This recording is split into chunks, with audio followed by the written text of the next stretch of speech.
Well, welcome once again to another edition of the Brattlecast, the podcast of the Brattle Bookshop in Boston, a celebrated landmark, a beautiful store, so much fun being with Ken Gloss. My name is Jordan Rich. Ken is the proprietor. We were just chatting about the book fair, the big one in Boston that you attended, of course, you and many of your colleagues, and hundreds, maybe thousands of people were there. And you got some nice feedback, I We understand. got some feedback that people actually listened to the podcast, which I loved. I got feedback that they like hearing about the day-to-day going out to houses. So the next couple of podcasts I'm going to do on that theme. And the book fair was great. A huge amount of energy, enthusiasm, younger people at the show. I think they take advantage of the fact that Saturday and Sunday is free. But it shows also there's tremendous interest among all groups still for books. That's great news. That's great news. I almost thought it'd be terrific if we had the Beatles here live singing A Day in the Life, because that's kind of the theme of the next couple of shows. The first one has to do with an event, an incident, if you call it, or a project, call it what you will, in New Hampshire, in the Granite State. And you've got a story to tell. Well, it was, this actually came up that a person approached me, said that they were in the textile business in New York and they had retired. Matter of fact, the family had been in the textile business and really supplied things to some of the major houses, fashion houses, but they had a large library and collection of books that were sort of their reference library. They had since moved to New Hampshire, and it was, well, let's see, it was close to a 3 hour drive, 2.5 to 3 hours. So whenever I hear that, that means it's a 6 hour drive because you got to get there, You get got to get back. back. Right. Uh, Fortunately, I can also, a lot of the people who work here are more than happy to get a little bit of overtime. So for this one, we left at 7 o'clock in the morning and drove up to New Hampshire. And, my hopes were that, boy, I was going to see some really great, beautiful, wonderful books because that's what the person's profession was. He had told me they were well used because they were their reference library, so I understood that. But one of the things that's really interesting, first of all, we found the place after a little bit of, it was rural New Hampshire. But one of the things that happens when you walk into a house, a lot of times just the way the people greet you, the way everything's presented, the way you first get your first impression really tells a lot about maybe how the day's going to go. You can be surprised. A lot of times when I go into someone's house, the first thing I do is I ask, just show me everything.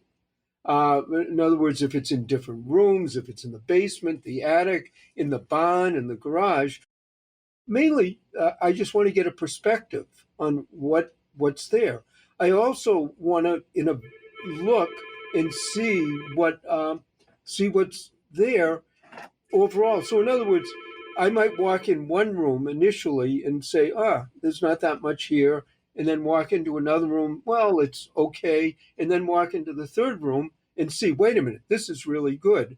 So that, in a way, you know how you're going to look at the library, whether you're going to be very interested, moderately interested, hugely interested. Another thing we look at is how close can we get the car or the truck? How Of many course. flights up or down are we going? Is there a clear path? Now, this was New Hampshire. They did have a little bit of snow on the ground, but it wasn't like we had to deal with ice and snow. So all of that goes through your mind on the initial look. And walk into the house, a really beautiful house, had some very nice artwork on the wall. And the man took us down into a basement of a beautifully redone older house. And we see about 200 books laid out flat on tables. And he said he had cataloged them and really done a lot of research. And then I start seeing stickers on the books that nowadays when the average person can go online and look up a lot of what you have, whether it be antiques, artwork, books, any type of ephemera, that you can go and try to get a sense. One of the problems sometimes with that is either what you're looking at online isn't quite matching what you actually have, or that what you actually have, how many are actually online, or the thing that happens a lot is if there's a range, let's say online from $25 to $2,500, sometimes I see the sticker saying 2,500, and that's what happened here.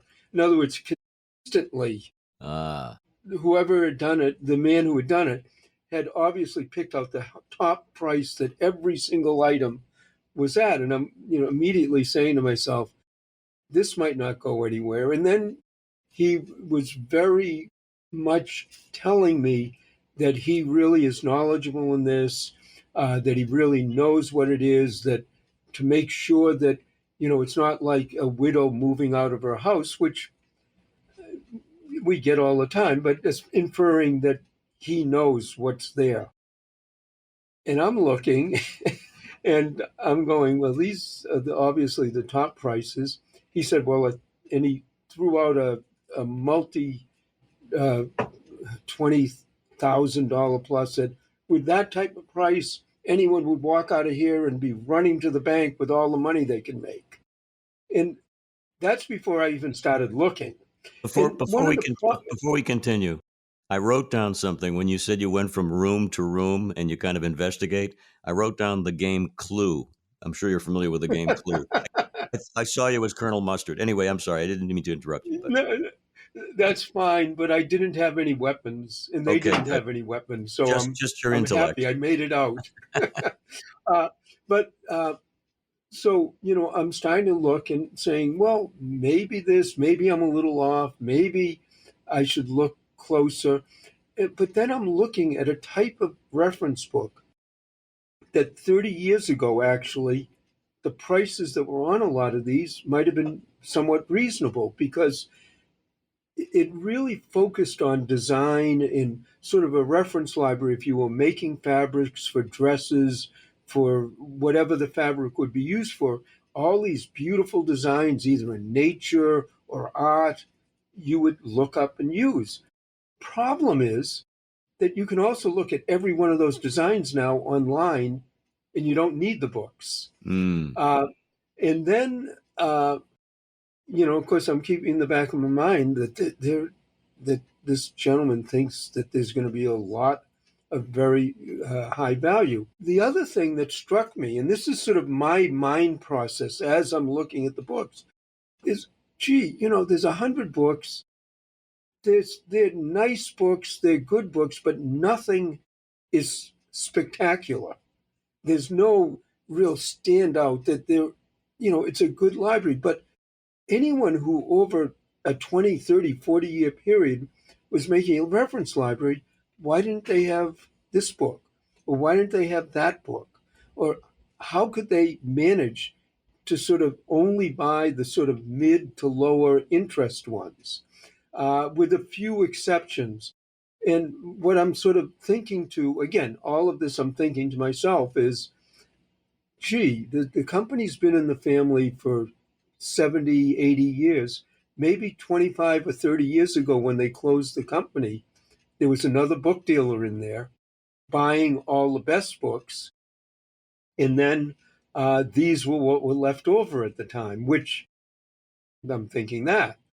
Then there So was let a me whole, interject with a question here. So at this point, you've just been looking over what he's got. He's sort of making an offer that he believes is fair and equitable, and you're the expert.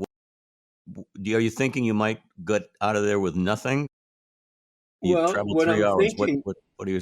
Yeah. what I'm thinking is, uh, am I looking at this and not seeing the gems, Hmm. because it's a very specialized area, or just as you're saying, this isn't going anywhere? Then the next thing that, I started, he was very friendly, he was very nice. Uh, and then I'm looking at it, and there was a section on a specific type of book.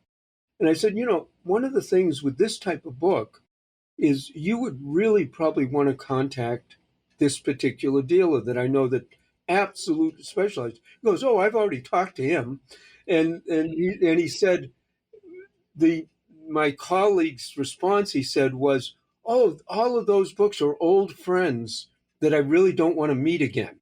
Hmm. So what again it's telling me is these might not be the choice books.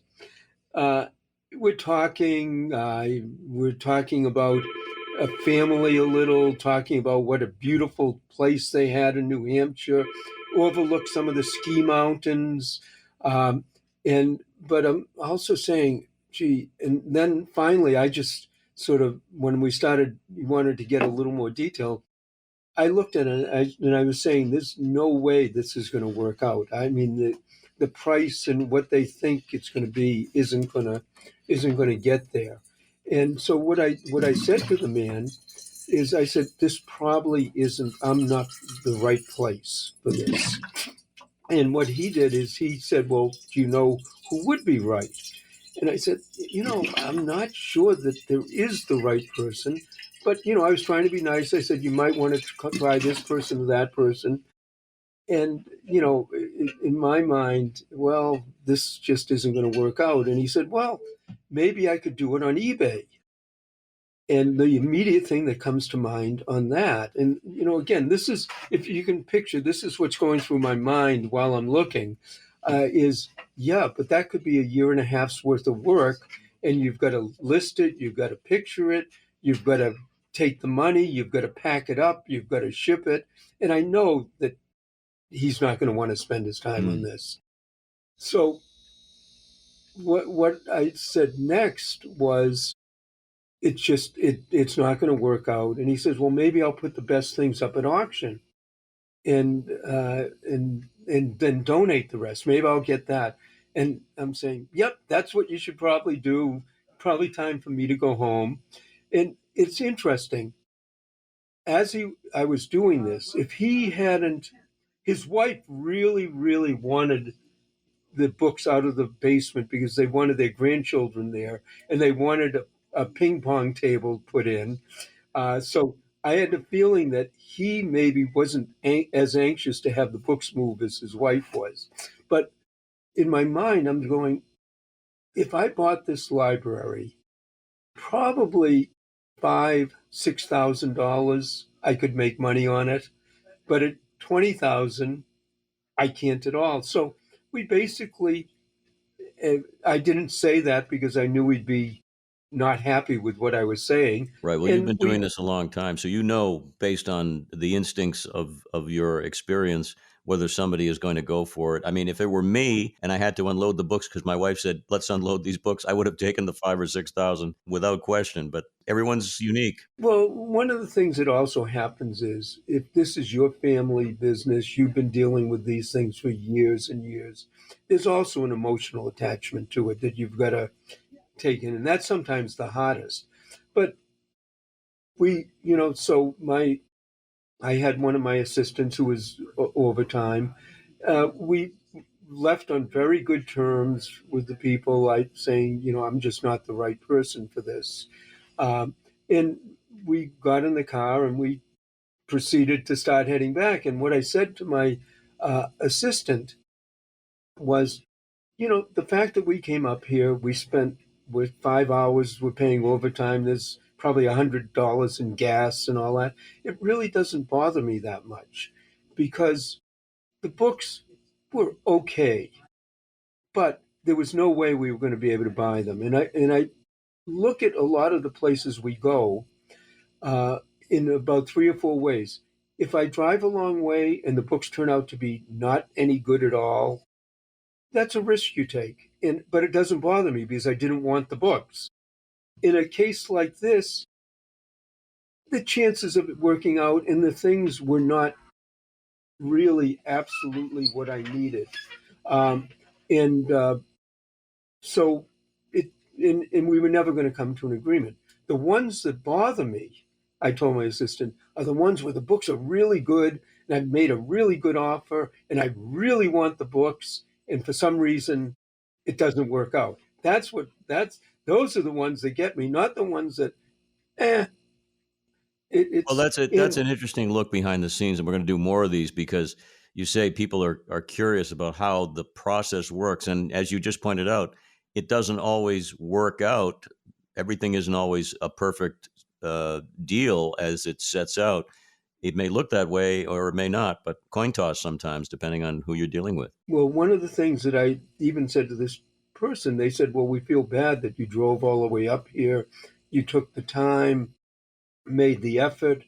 And basically, I said to them, we do this, and if it sounds interesting, we make the appointment. Because if I don't make the appointment with you, one of my colleagues would come into the store 2 or 3 weeks from now and say, I was just up in New Hampshire and I bought the greatest collection of books, and you wouldn't believe how good it was. And that really would bother me. So you have to take the judgment. If most of them work out, it's great. If the few don't, it was a nice day. And you left on very good terms, and if anyone is going to recommend you, it'll be that gentleman, I bet, for the future, even if it's not for him. I mean, that's the good it, news. hopefully, and that's sort of one of the plans too.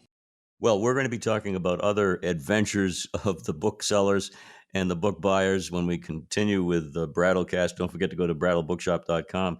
Ken, as always, thank you. And are you going to switch to an electric vehicle one of these days, or are you going to stick with the gas power?